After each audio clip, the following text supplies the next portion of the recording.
Hello, what's up mga kumari kuntigang? Isang mapagpalang araw na po sa inyong lahat. For today's video po mga kumari kuntigang, tayo usapang Ghost Month na naman. Kasi yun na nga po, ngayon po ay August 10 na. August 10 na ba ngayon? Tama, Monday ngayon at walang pasok mga kumari kuntigang. At, nako, malapit na pong mag-start ang sinasabing Ghost Month. At yan po ay mangyayari nga po ngayong August 13. Talaga ba? Opo, kaya tayo po'y mag-ready na. At kung halimbawa nga kayo po talagang yung lapitin ng mga sinasabing mga negative energies na yan, nako, be cautious sama kumalik. Hindi nga ngayon, lalo pa ngayon, na kasi nga ngayon nga po, papasok na nga po ang Ghost Month. Baka nga kayo po'y malahiran na naman ng mga sinasabing mga negative energies na yan na maaari nga po magbigay sa inyo ng mga sinasabing mga misfortune sa buhay, mga kamalasan, at yung mga, malas, leche. Ako, syempre ayaw natin yan na makamarag ko. Pues, gumawa po tayo ng iba't ibang mga pangontra sa kanila. Ngayon nga po makumalit ng tiga, ngayon pong August 30 mag-start na yan. So ganito po ang gawin po ninyo.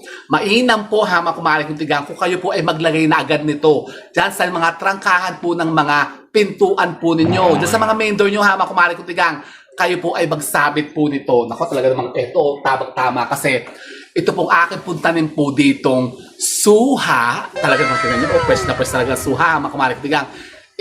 Nangabagsakan na po yung mga bunga kasi talagang hinog na. Tignan nyo naman, putos na putos at talagang ang dami pa nga dyan. Kasi may tanim po akong suha, mga kamahal kong tigang. Ito po, kahapon nga po, di ba ulan ng ulan, bagyong-bagyo, aba, parang meron pa pa daw pong parating pa, na dalawa pa, may kasunod pang dalawa. Yung bagyo, naku po, nakatakot. Kaya nga po ngayon walang pasok sila Gabi. So ito, kahapon nga po nanlaglagan yung suha. Sabi ko, tamang-tama kasi malapit na nga po ang Hungry Ghost Month. August 30 na mag-start na. Nako, ganito po ang gawin po ninyo. Kayo po'y mag-atikha po ng ito po, suha. Nako, isang piraso lang naman po makumalik. Pero kung dalawa, maganda rin naman po. Ganito, kumuha po kayo ng isang suha, yung ganito buo. Tapos ito po italian nyo lamang po ng ribbon na kulay pula. At ito po ay isasabit nyo sa mga main door nyo. Kasi alam nyo po ba kumalik yung mga citrus o yung mga ganito, yung mga katulad ng mga kahel, mga suha, yung mga lemon, mga kalamansi. Nako, powerful po yan kumalik na nakapag-block ng masinasabi mga negative energies na yan. Lalong-lalo pa ngayon nang yung papasok nga po yung Hungry Ghost Month. At baka nga kayo mga bata niyan, pumasok sa bahay niyo yan. Ako, nakakatakot. So, ganito. Kumuha po kayo ng isang suha at yan po ay talian nyo ng ribbon na pula at isabit nyo po yan sa mga main door nyo. Katulad din po ito kumain ko din anong ginawa natin noon naman pong pumasok naman po yung Chinese New Year. Kasi alam nyo po ba kumain ko din na pagsasabit po ng suha sa ating mga pintuan, nako, swerte rin po yan kasi yan po yung nakakahikayat naman ng mga positive energy para tayo po ay makaakit ng masinasabing swerte. Lalong-lalo po kung kayo po yung minamalas. Leche. So, ganun po ang gawin po ninyo. Kayo po ay maglagay po ng suha dyan sa mga bahay po ninyo. At kung kayo naman po, kumari ko tigang, ay mahilig pong maglalamon ng suha. Naku, Marios. Huwag niyo pong itatapon, kumari ko tigang, ang mga balat ng suha. Kasi alam niyo po ba, na ang mga balat ng suha, yung mga pinatuyo po, napakainam po yan pang smudging ritual. Yan. Sa August 27 po, kumari ko tigang, yun po yung kaarawan po ng Hungry Ghost Month. Yan po yung pinaka-Hungry Ghost Day. At yan pong araw niyan, dyan po bubuksan yung pong gate ng impyerno. Leche, may gate pa ang impyerno. Opo, meron.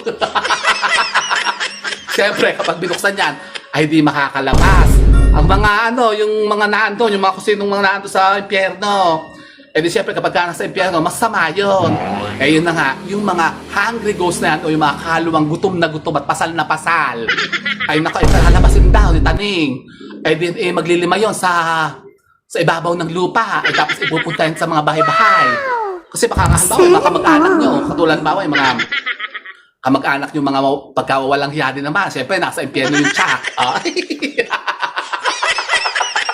Tsak na nasa impyerno yun. Kapag gano'n, baka biyanan nyo. Yan, yung mga hipag-hipag nyo, mga bayaw nyo, yung mga kaibigan yung mga walang hiya nung araw, tas natege ors na. Abay, tsak, nasa impyerno yun. Ay, siyempre, ngayon, bubuksan ng gate ng impyerno, ilalabas sila. Siyempre, baka maalala kayo nun. Ay pupuntahan kayo niyan sa bahay po niyo at kapag halimbawa wala kayong pangontra dyan na suha o yung asin, yung ating salt water na sinasabi ko sa inyo, maglagay kayo dyan sa banggirahan ng mga pintuan po niyo, sa mga hamba. Banggirahan sa kusina yun. Sa may hamba, sa may tatahan po ng mga main door po niyo, yan po, napakainam din pong pangontra niyan. Yan pong salt water. Kayo po kumuha ng isang basong tubig tapos maglagay kayo ng isang dakot na asin. Yan po ilalagay nyo po sa may main door po nyo o sa harapan po ng mga pintuan po nyo. Ang init leche. Kaso may pamaypay ko. Hindi talaga ako maririnig ka wala electric fan. Nasa ba electric fan? Dahil nakahamak maririnig ka, ayusin ito electric fan. Nakaba ko naagdas ako habang ang init. So yun na nga po hama kumari kong tigang. Maglagay kayo niyan salt water. Salt water ritual po hama kumari kong tigang. Ngayon pong Hungry Ghost Mat, pangontra po yan. Tapos ito nga po, mag-atika kayo ng suha. Isang piraso lang naman po. Tapos halimbawa, yun nga, manginginain kayo ng mga suha. Yung pong mga balat ng suha, patuyuin po ninyo. Tapos yan po ang gamitin nyo pang smudging ritual. Pausukin nyo po yan kasama po ng mga dahon ng laurel, yung mga balat ng bawang, yung mga dahon ng atis. Yan, pwede kayo magpausok dyan sa loob ng bahay po ninyo. Para kasi pang ano yan pang ward off din po ng mga sinasabi, mga negative energies o yung mga negative entities at mga kaluwang ligaw na baka nakapasok na nga po sa bahay nyo. Nakaleche. Tapos isa pa po habang tigang, isang napakainam na pamamaraan. Yung sinasabi na pagpapagulong po ng mga suha, katulad po ito, yung ating suha o yung mga kahel o mga dalandan. Pwede kayo magpagulong niyan, papasok po. Pero yun naman po, ginagawa naman po, usually po yun, kapag bagong taon. Ang bango talaga ang bango. Ang bango. Ang bango ito bango Bako po, may lalantakan ko na itong isa kasi yung napatutuyin ko nga itong bala tapos yung gagamitin ko pampausok. Pero itong isa ay tatalian ko po ito ng ribbon na pula at ito po ang sasabit ko lang po dyan sa main door. Para pangontra natin sa pagpasok nga po ng mga hungry ghosts na yan. Ngayon po, mag-start na po siya ngayon pong August 13 at mag-e-end po yan sa September 11. Ang pinaka-ghost day po kumari ko ay sa August 27. Kaya abatan nyo po yan kasi baka nga kayo po mapuntahan sa bahay ninyo. Takot mapunta tayo ng mga ghost, yung mga hungry ghost na yan. Papasok sa bahay po yun, kaya magligalig yang mga yan. Di mamalasing kayo. Kaya kayo po, mag-ready kayo din po ng mga insenso na susunugin natin. Tsaka yung Diyos paper, kung nga po ibinigyan na ni Mamila, nasa Diyos paper, ito yung Diyos paper na pang-offering. Susunugin natin to, pauusukin natin to sa harapan po ng bahay natin sa mismong araw po ng Hungry Ghost Day sa August 27. Yan, mag-atika na kayo. Bumili na kayo ng gato, pwede kayo umorder sa online. Tapos ito susunugin natin kasi ito po, pwede po kayo ditong humiling. Halimbawa, may mga, yung mga ang tawag doon, yung mga ancient curses o yung mga generation karma. Dahil ba may mga generation karma kayo, pwede nyo yan ditong ma-purify sa pamamagitan po ng pagsisindi po ng mga ganito yung mga Diyos paper. Kasi pwede kayo humiling dito. Halimbawa, kayo po yung naisumpa ng mga taong mga namatay na. Halimbawa, mga lola nyo, mga biyanan nyo, mga tsahin nyo, isinumpa kayo nung araw. Sabi ni, ikaw bruha ka, maghihirap ka, kahit anong gawin sa buhay mo, walang mangyayari, ganyan, gagapa ka sa lusak. Sinumpa kayo ng lola nyo. Di kaya kayo ngayon naghihirap.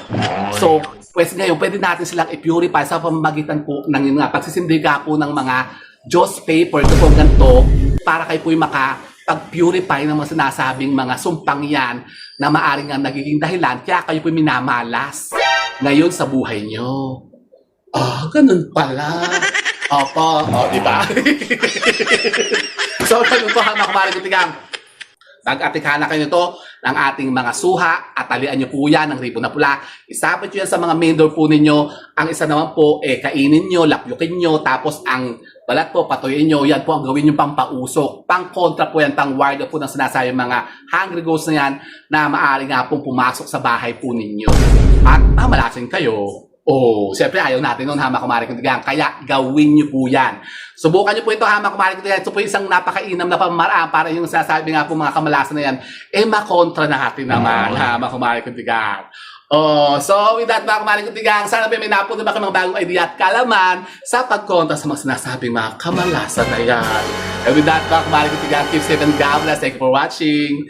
Bye, mga Kumari Kuntigang. Ang laki ng suha. Oh, go, guys!